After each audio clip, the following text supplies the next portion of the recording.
Hi and welcome to this new Outlook video. Today we'll talk about the mail merge feature in the new Outlook. Finally, Microsoft released the mail merge in the new Outlook. So no need now to go to Word and use mass mailing in Word. We can now use it directly in Outlook.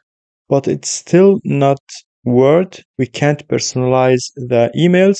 We can just send a separate copy to each receiver.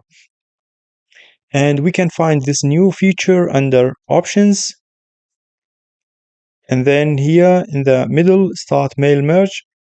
And as you can see, after activating the start mail merge, the CC and the PC fields will disappear. And if we deactivate it, it's going to ask us if we want to convert it back to a draft email. And now the CC and the PC are back. And here under recipients, we can choose a list of recipients, or we can add just emails here to this field.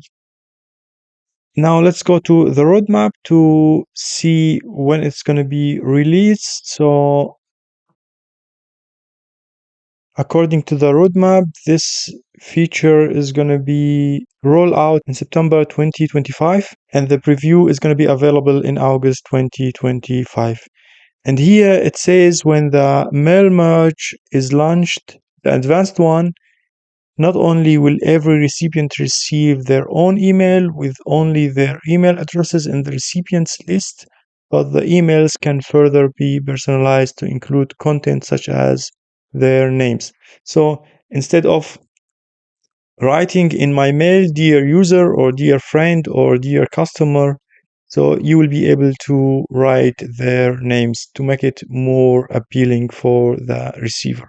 It's an amazing improvement to Outlook. We don't need now to go to Word, and we can use it now directly from Outlook.